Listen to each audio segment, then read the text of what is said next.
How you guys doing today? This is High Speed Pub, New Hyde Park, New York. I don't know, guys. Today I'm a little sad. I'm a little depressed. I'm gonna feel better in about 5 minutes once we get the show on the road. But you know what it is, guys.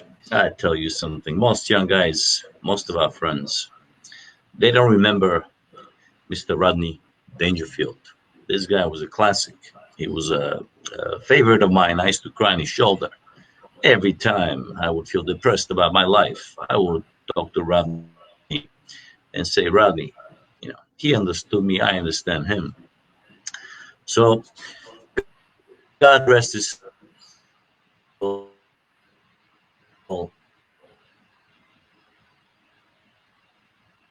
Was a little respect. I mean, he's funny as hell. Johnny Carson respected him. I respect him. Love the guy, but he went like that. So you guys think I get any respect myself? Of course not. Nothing. I get zero respect.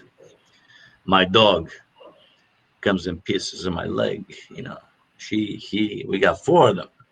They don't know what the hell's going on. They come, they piss on my leg. My wife, oh my God. My wife, guys. No respect.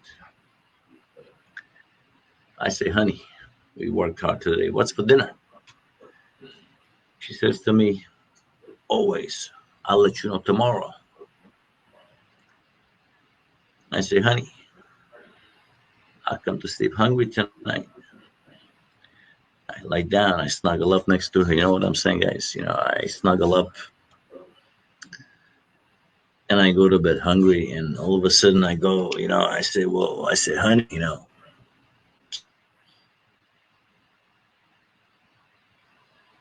much more. So I go to sleep hungry. Do two and two together. Next day, I look in the goddamn mirror and I say to myself, Pav, what the hell happened to you, bro? Look at yourself. Of course, she said no. So I go to my honey. I say, honey, and by the way, my wife is a hottie. I mean, she's a hottie, and that's why I lose a lot of my friends because they call her at all hours of the day. They call her 1:30 in the morning, 2:30 in the morning. They give her compliments. I mean, I'm up to here with compliments. Damn compliments got to stop. I mean, I appreciate, my wife. She's something else, guys. But anyhow, so I wake up in the morning. I look in the damn mirror. I look at my hair. I say, Pablo, you look like goddamn shit. So I go to my honey. Honey, can you give me a little haircut with the buzzer? I got the machine in the bathroom. She goes, tomorrow. So what do you think I do? I take the goddamn machine. I give myself a haircut. You see, I show you. You see, bald spots here. I got bald spots here. I got bald spots everywhere. Problem with that, guys. After I cut my hair, I take my wife to a goddamn restaurant in the car. I gotta sit in the back seat and drive from there. On top of that, I gotta wear a goddamn hat in the office because she don't want nobody to see me. When we get to the restaurant, my wife walks 10 feet in front of me. We sit down, we get different tables. Half of the time, I go to work with a crutch. Every time I see a patient, I say the wrong thing. She kicks me in the goddamn knee. I go to work with a freaking crutch. My life is hard. I get no respect. I go to buy a goddamn car. I want to get a 4-door sedan with a little spunk with back seats for the kids. And guess what? I walk out with a damn 2-door with no back seats. I get screwed every freaking time. I buy a goddamn dog, right? A silver Labrador. She acts like a goddamn pit bull.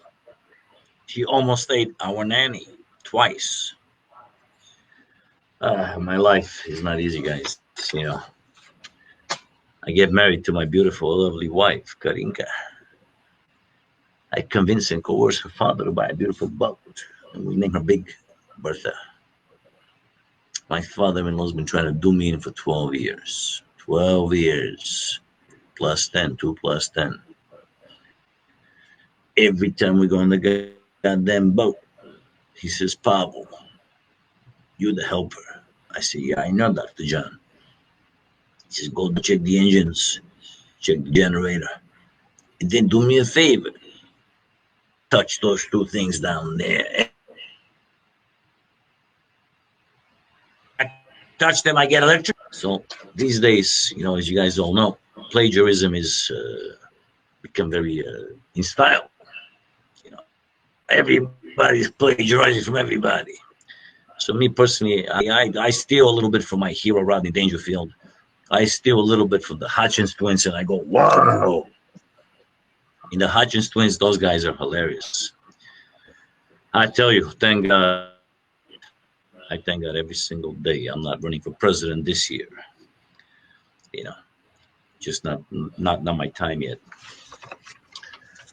I tell you now, guys, speaking of doctors, I went to a doctor when I was 21.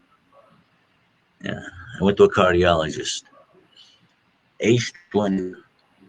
He says, Pavel, why are you here? I said, well, I'm here so you can check my heart. So he says, Pavel, put your knees on the countertop. So I do. And then I jump. I said, Doc, you're checking my prostate. He goes, I know. I'm very thorough. So I said, Doc, I know. I felt it. I tell you, these doctors these days, you can't trust them. So let's get down to a little business here, a little dental story. So when a new patient comes to you, and they say, Doc, my last dentist ruined my life. He ruined my mouth. You got to see a goddamn red light, and you got to run the other way. So I ask, what happened? I said, what happened to the doctor who treated you? He died. Died? I said, what? He died? So now you see another red light. And you wonder, why did a dentist die? All right. So I'll tell you guys a little funny story. It's a true story. Everything I say, by the way, I swear on the Bible. I swear on the, everybody and everything in my life. That what I say is always factual, true, to the best of my knowledge. So the other day, a lady walks in my office. She's 90, I believe 98 years old. And she comes in as an emergency with a toothache. I look in her mouth, and I got scared. I said, shit. I said, man, that's a tough one. I said, what brings you to me? Well, she goes, they probably like you. I said, what brings you today to me? She goes, I got a toothache. I said, I look at the root canal, one premolar, boom, boom, boom, 1, 2, 3, I in and out, kind of job, goodbye, we'll take care of the problem, and goodbye.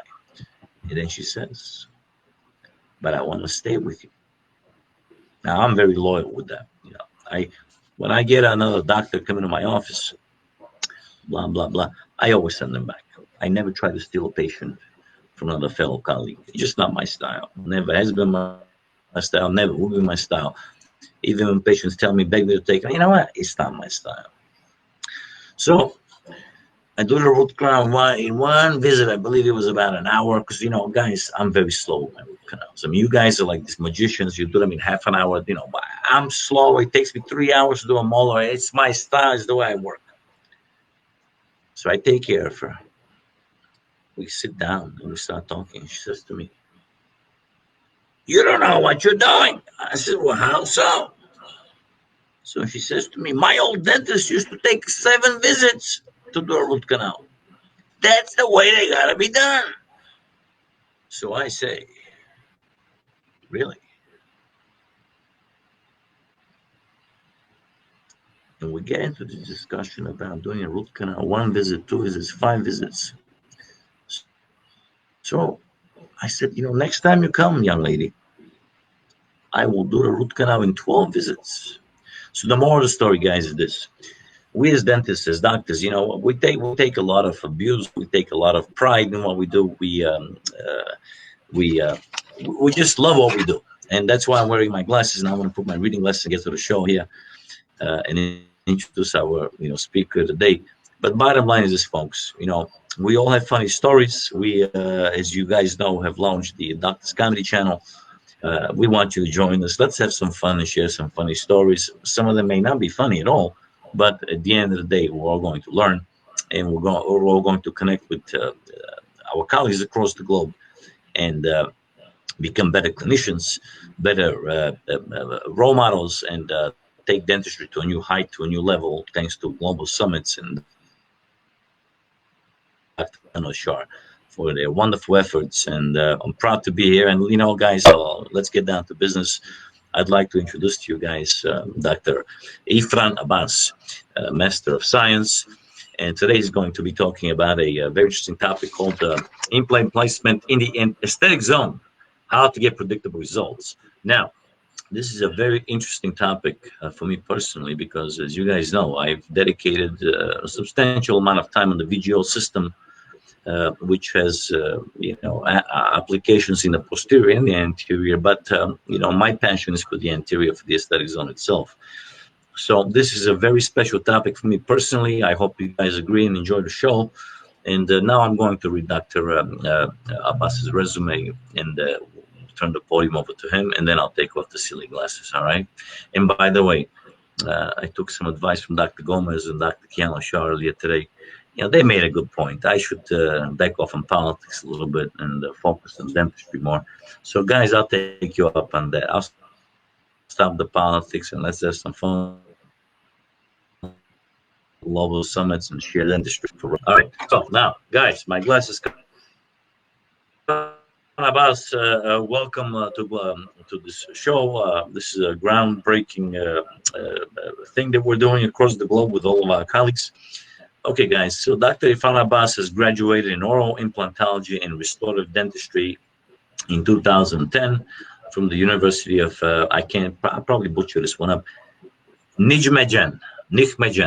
Did I say it right? I don't know. Correct me. The Netherlands.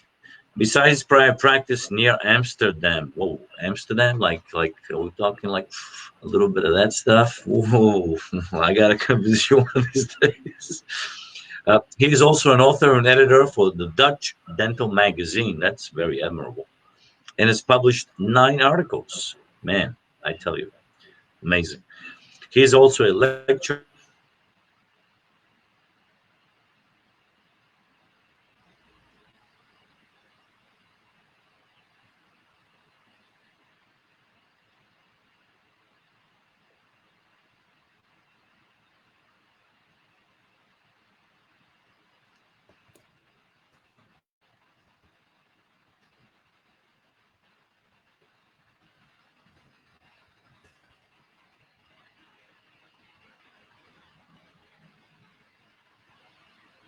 Well, hello, everybody.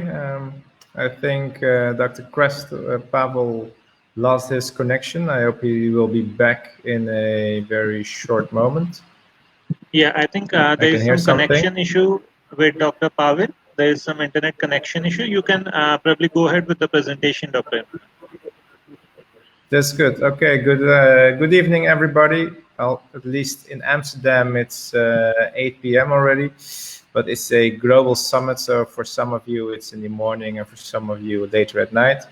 And Dr. Pavel, thank you for a very refreshing introduction. It's not always we see some kind of stand-up comedy before we do a lecture, but we can talk a little bit more when he comes back, and I will just switch to my lecture part. Here we go. So do you see the lectures? Everything okay? Because now I lose the screen and just looking at my lecture. Is that correct? Yeah, that's right. Okay, good. Let's continue. Well, my name is Irfan Abas, and this lecture I want to talk to you a little bit more about implants in the aesthetic zone, which is a topic I'm very passionate about. Well, I was just introduced by Dr. Pavel. I have my private practice near Amsterdam, in the suburbs of Amsterdam, where we mainly focus on oral implantology and restorative dentistry. And I do that with two other doctors, but the oral surgery part is my job. And basically, I have 4 jobs in my daily life, and they're all related to dentistry, because that's one of my biggest passions, besides my family and friends, of course. So upper left, you see a short movie of our clinic. We try to invest as many digital possibilities to have the best outcomes we can get for our patients. Besides the private practice, normally before the COVID-19 crisis started, I used to travel the world to give lectures all over. And the third job is to be an author and editor for articles, so we can show the world how we do dentistry, how we perform dentistry, show them techniques. And nowadays we have the Facebook University, etc. But it's also nice to publish in real magazines.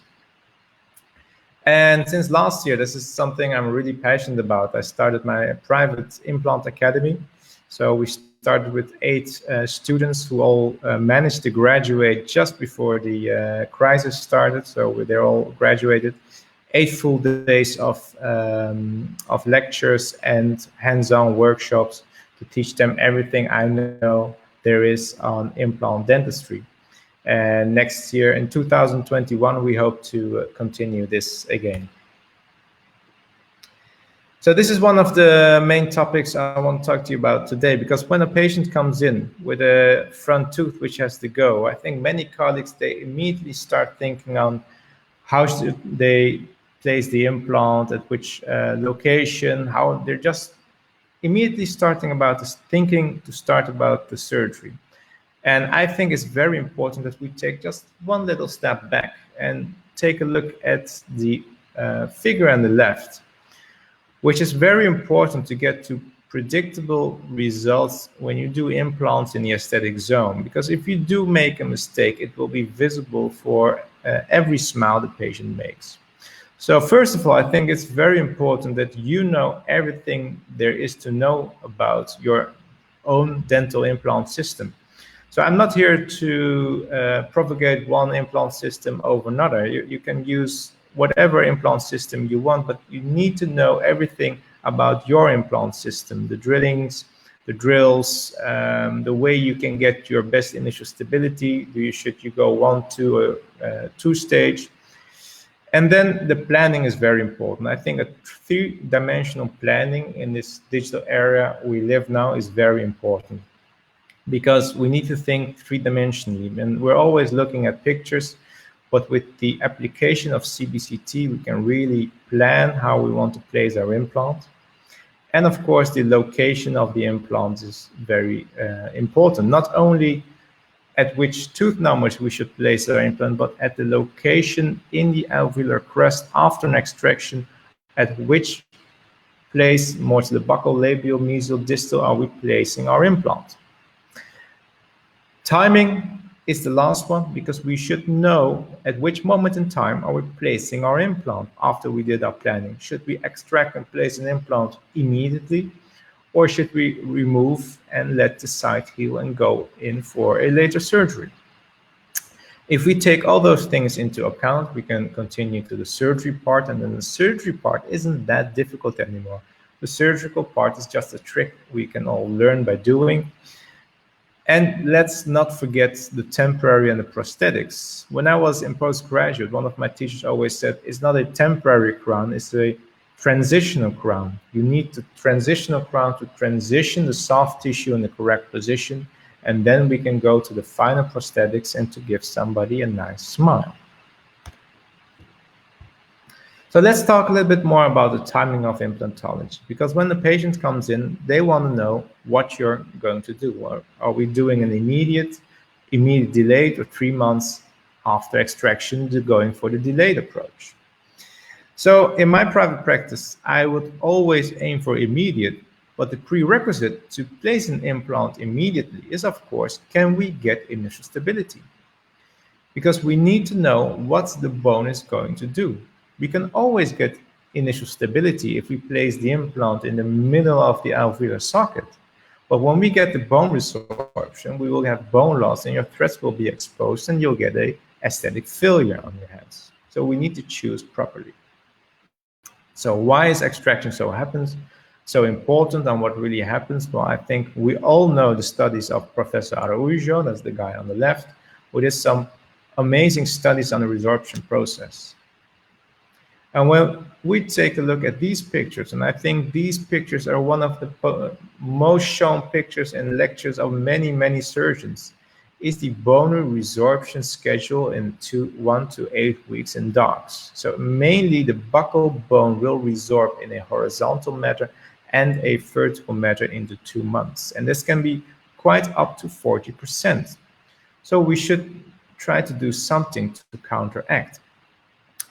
And also, if we look at the studies published by Professor Jung in 2013, that we know if we do we don't do a socket seal and we let the socket heal spontaneously, we'll lose about 43%. And this is a study where they made CBCTs of patients with and without socket grafting after extraction. But take a look at what happens if we do a socket preservation. If we do a wrist preservation, we'll only end up with 18% bone loss.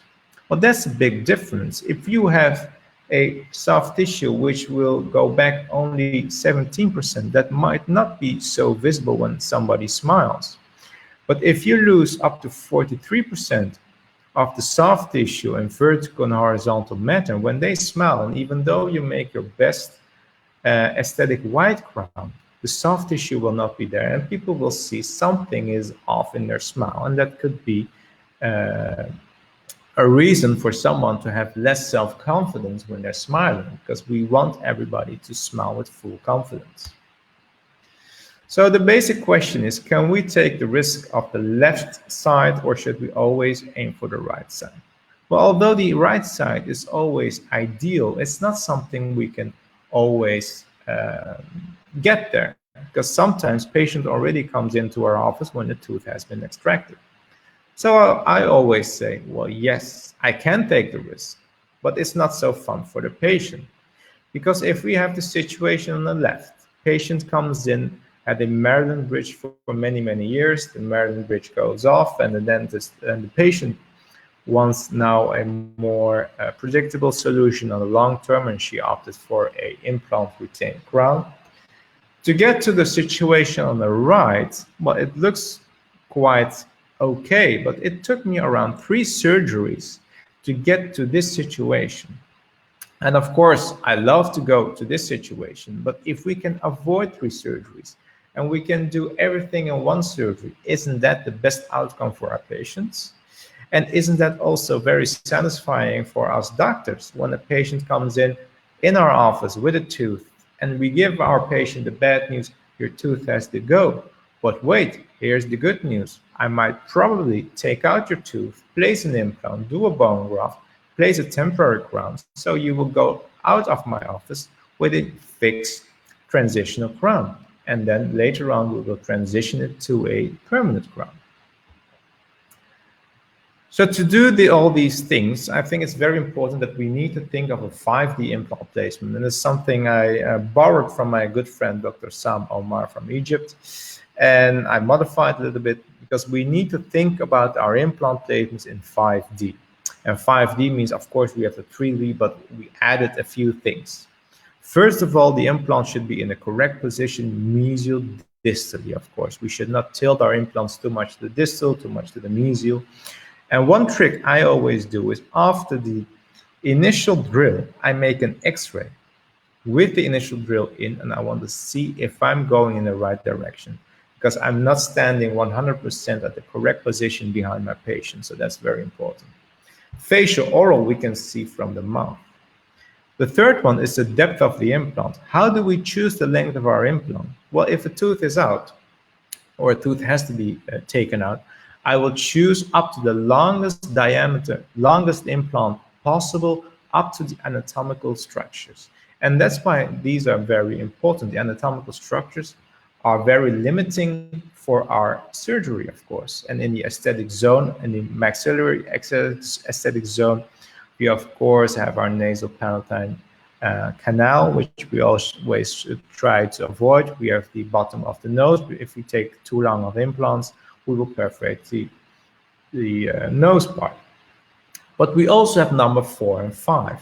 Number 4 is the relation to the opposing tooth, because we want to place our implant in a direction that it can be a occlusal pair with a tooth on the other side of the jaw. And number 5 is, I think, is very important. We should always look at bone density. We all have in our software, of 3D software, we can see how much the bone density is. We can almost predict if we can get enough initial stability that we can place our temporary crowns. So these 5 things I always take into account. And I added 2 more. If we're doing in the aesthetic zone, we need around 1.5 millimeters bone around the implant, preferably, of course, at the labial side. Palatal, we have always enough bone. We have thick palatal soft tissue, but at the labial side, we need to place our implant more to the palatal side so we can ensure 1.5 millimeters of bone labial of the implant. So if you're placing your implant too far to the labial, you'll not be able to grow 1.5 millimeters of bone if you're grafting outside of the labial socket. Secondly, the depth is very important. We cannot make aesthetic crowns if your implant isn't placed deep enough. So how deep should we go? It's around 3 millimeters from the gingival height you want to end up with. And if you take a look at the right, you can almost see that the implant is there 3 millimeters lower. Number 3 in the aesthetic zones, we need to create the cervical profile and the correct emergence profile. I think everybody knows the emergence profile is just how the tooth is coming out of the soft tissue. But I think we should always look at the cervical profile. We want to have the cervix of the root back in the soft tissue, and we can only do that with the transitional crown. That's why the transitional crown is very important to me.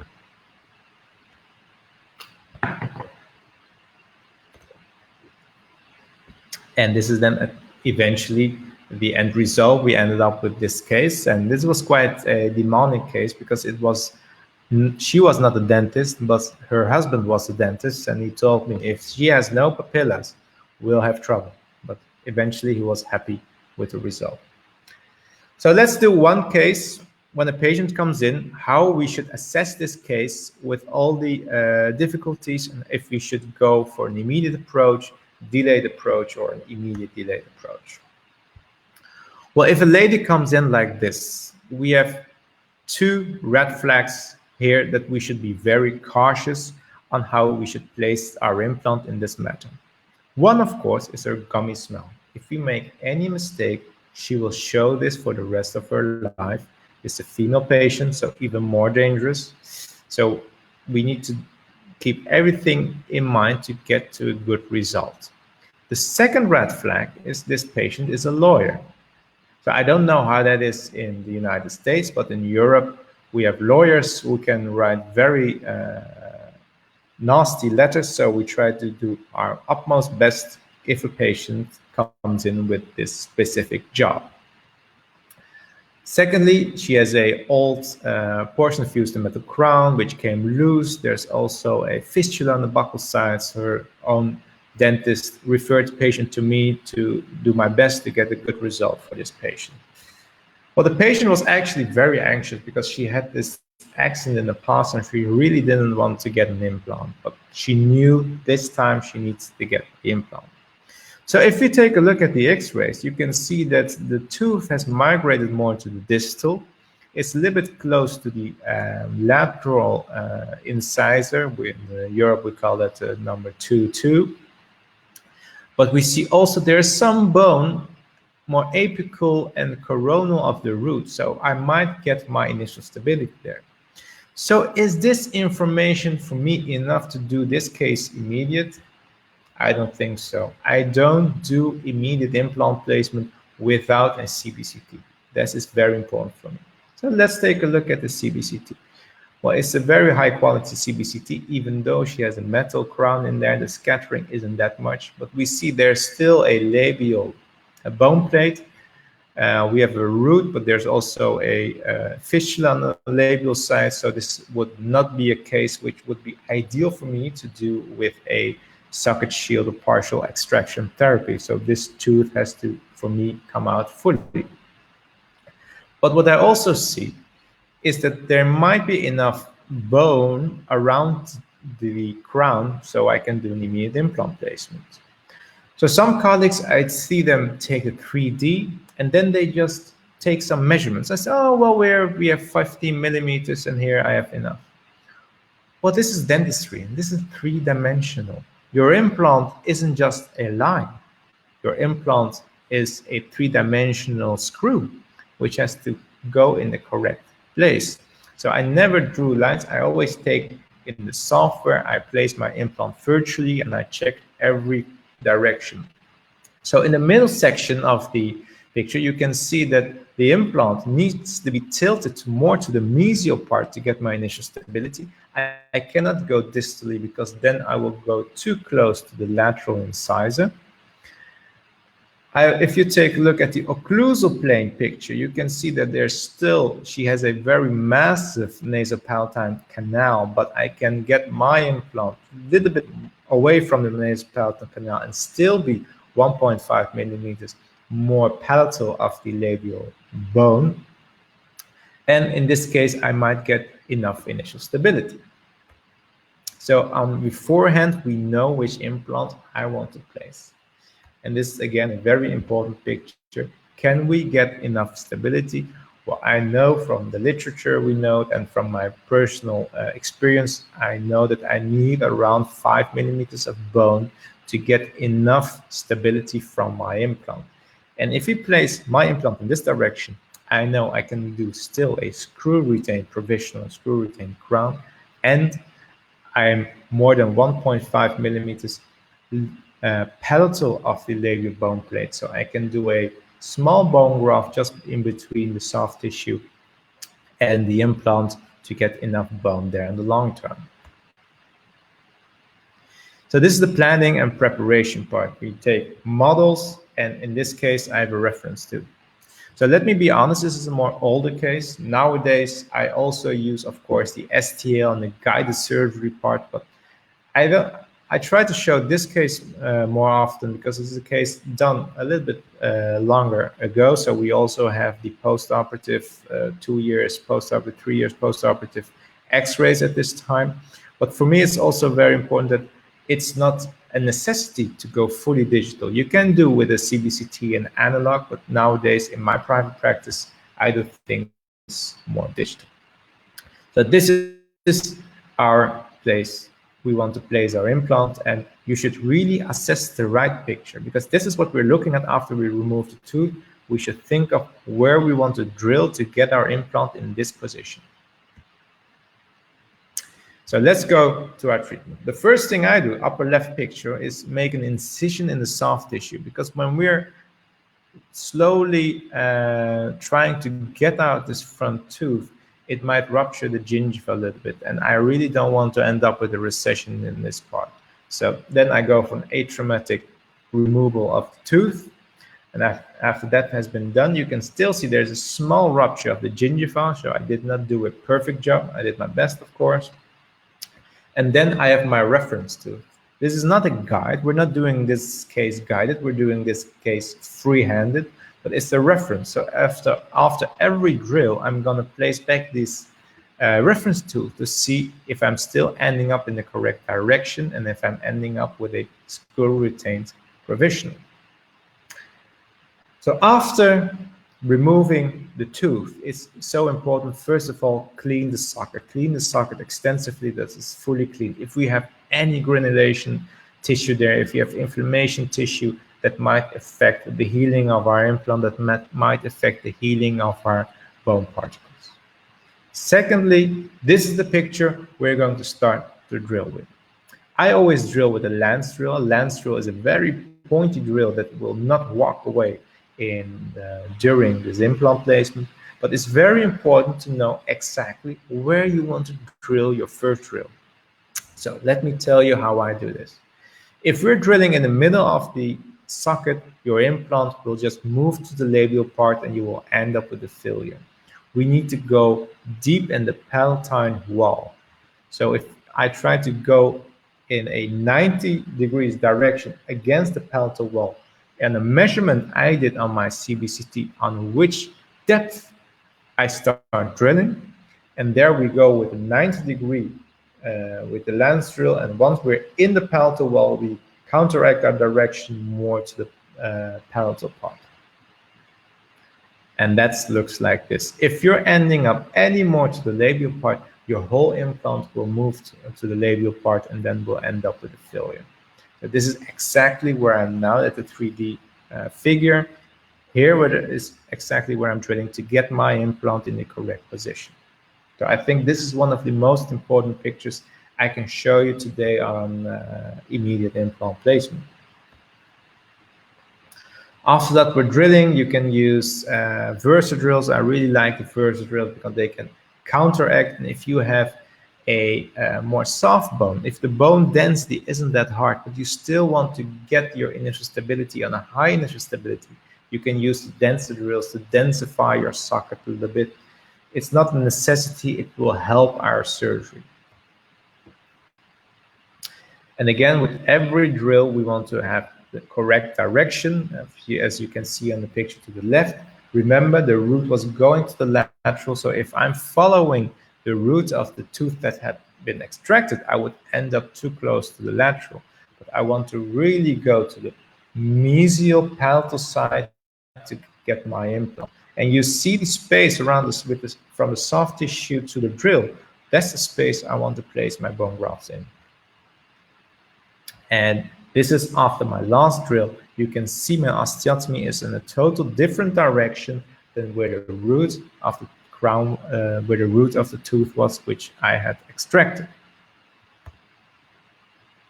If we take a closer view, almost the implant will go in 100% in native bone, and I just need to fill up the gap to reduce the remodeling of the bone, so I end up with more than 1.5, preferably 2 millimeters of bone labial of my implant. And then we place our implant. Well, I'm fond of the Megagen AnyRidge implant because these implants can give me always a high initial stability. So this is the left picture is just when we go in there, and the right picture is you can see the same implant point in position. We did not go very closely to the lateral tooth. We're good in the correct position, and the depth is correct. Remember, 3 millimeters at least from the soft tissue gingival height you want to end up with. So once we place our implant, we're not there yet, because if you have the initial stability is just the friction of the implant with the bone. And sometimes it can be very high in small part, but you don't fully know how much stability we have throughout the whole implant. So that's why I always use that goes too fast, sorry. A ISQ measurement. An ISQ measurement is an implant stability quotient, which can measure the frequency of the smart pack and which measures if your implant is really fixed in the bone or it's just a little bit loosely. Well, in this case, I had 76, and we know that from 76 on, we can place our implant more safely. So let me give you an animation on how that looks. We place a smart pack onto our implant, and we measure from the mesial distal view and from the labial lingual palatal view. And it's just a resonance frequency analysis to see if your implant really fits inside of the bone. And we know that from 75 we can take a confident risk on placing our implants with a temporary crown immediately. So then we can do immediate loading. Okay, our implant is in. We still have a very thin soft tissue. So in this case, I did a small connective tissue graft, got from the tuber, from the tuberosity, And then what we basically do is we go in with our suture from the labial side, we go out, we take our graft, we go back, and we suture in the labial part. We also had, after suturing of the soft tissue, I placed a collagen membrane against the labial wall. Why? In this case, we had a small fistula. It wasn't a big defect, but just to be sure, I placed a membrane. In this case, I used a xenograft membrane and some bone particles, a buccal of the implant, labia of the implant, to ensure, to counteract the resorption, as we saw from the evidence of Professor Jung, that we can get up to 40% of resorption of the soft tissue in the buccal bone in the most coronal areas. And now, after we place the implant, I take off my hat as a surgeon and I put on my hat as a prosthodontist, because it's not really about the surgery. The surgery is very, very important, but the prosthetic part is also very important. In this situation, we still have everything intact. We have our emergence profile intact, we have our cervical profile intact, we have our papillas intact. But if we just let it heal, everything will collapse, and it will take much more and longer time, and it will be less predictable than rather to place an immediate crown. So the initial stability was high enough. The ISQ was high enough. So now I place a temporary abutment inside of the implant. As you can see, I grind it a little bit, and then I take my reference tooth. Do you remember my reference tooth? I can use it also as my temporary crown. So I place my reference tooth, and I just connect the reference tooth to the temporary abutment with some flowable composite. And after we harden the composite, we just unscrew the temporary abutment, and we give some more soft tissue, more composite around the temporary crown. So what's very important is, if you see the height and the vertical area, if we make the temporary crown too convex, if it's too convex, the amount of soft tissue will be too little. We know that we need around 2 millimeters of soft tissue, preferably 3 millimeters of soft tissue between the implant and the gingival height, to ensure that it doesn't collapse. If you make it too concave, too convex, we can end up with a resorption. So after placing a temporary crown, as you might know, I'm a very big fan of these oxygenated products from the Blue M company. It has some very strong oxygen inside. I do not prefer chlorhexidine or chlorhexidine gel, because that gives some adverse effects to my patients. They don't taste their food anymore. They get discoloration of their teeth. They get discoloration of their tongue. And with the oxygenated products, I get the same antiseptic effects during the healing period, but I don't have the adverse reactions to the oxygenated gel or oxygenated rinsing material. So the temporary crown is in, and this is how we send our patient home, and we see our patient back in 2 weeks. And this is just a comparison, how the patient came in and how the patient goes out. Now I have too much soft tissue. Well, I think everybody will agree with me that too much soft tissue isn't a big problem, because we can always just cut off a little bit more of the soft tissue to end up with the same gingival height. And secondly, because she has this very high smile line, I really don't want to end up at this moment in time at the correct gingival height, because there might be some more recession in the future, and then the gingival height isn't correct anymore. But for the rest, everything looks fine. The crown has healed well. The soft tissue looks very healthy. I just need to remove these 3 sutures which were holding the connective tissue from the tuberosity.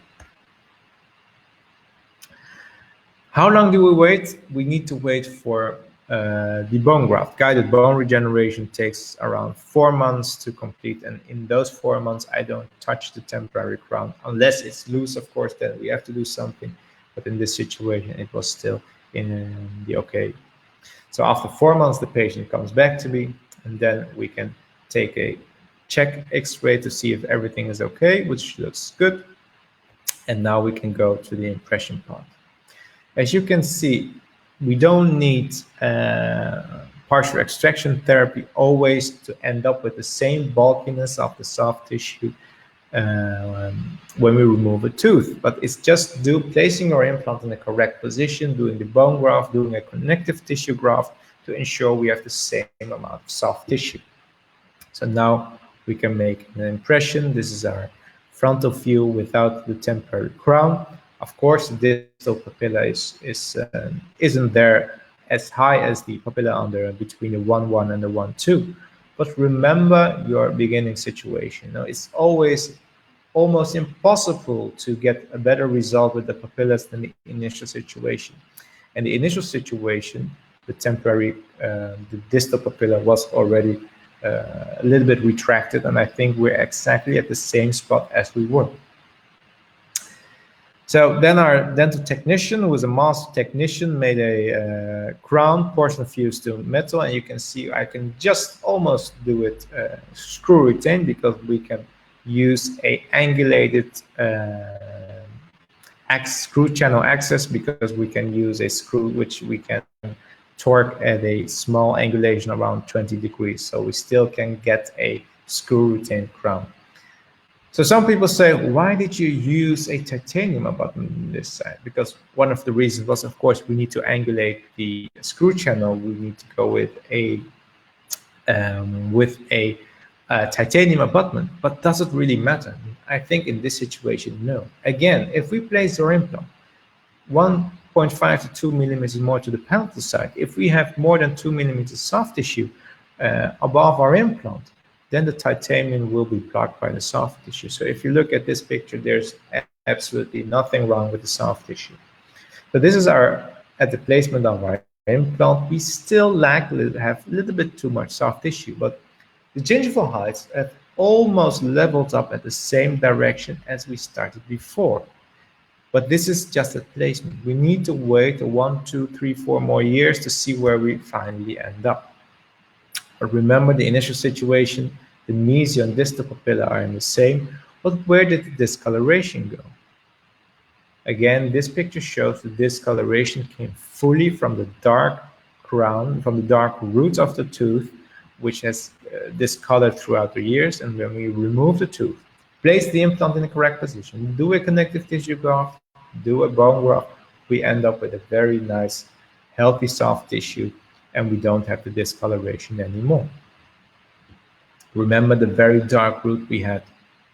This is the reason we had the very dark root. And another reason why we should not do a partial extraction therapy socket shield in this case.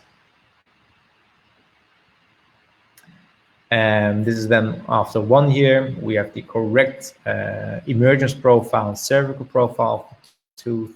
Our dental technician did a very good job of making all the details correctly, so we can have almost a perfect reconstruction. So this is 1 year at crown placement. You can see that things are ending up almost at the same position. We took another x-ray. You can see the correct position of the implant. There's enough bone. We hardly have any bone loss because the implant is placed in the correct position. So just to tell you one more time, the 5D implant placement, mesial-distal, is correct in this situation. We have the facial palatal position is correct. We can get a screw retained crown in this position.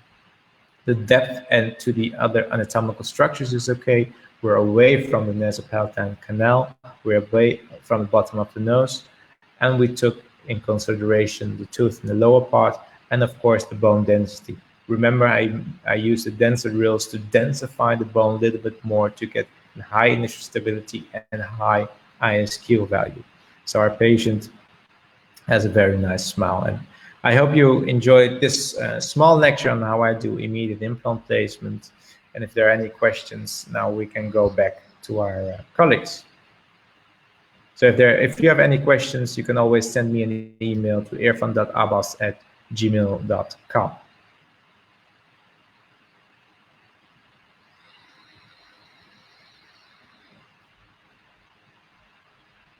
There you are again. Hi. So Dr. Pavel is actually having some internet issues, so he won't be able to join us. But we thank you very much for your wonderful lecture, Dr. Irfan. And yeah, you can follow the Facebook thread. If there will be any questions, please you can answer on Facebook. Okay. Okay, perfect. Thank you. Thank you so much. Thank you for the invitation. It's a big honor to give a lecture for this wonderful organization. You guys doing a very fantastic job of connecting dentists, even though we cannot have any congresses during this COVID crisis. You're just connecting everybody throughout the whole world, and I think you guys doing a great job with the Global Implant Summits. So congratulations for that. Thank you. Thank you. Thank you so much. Bye. Bye-bye.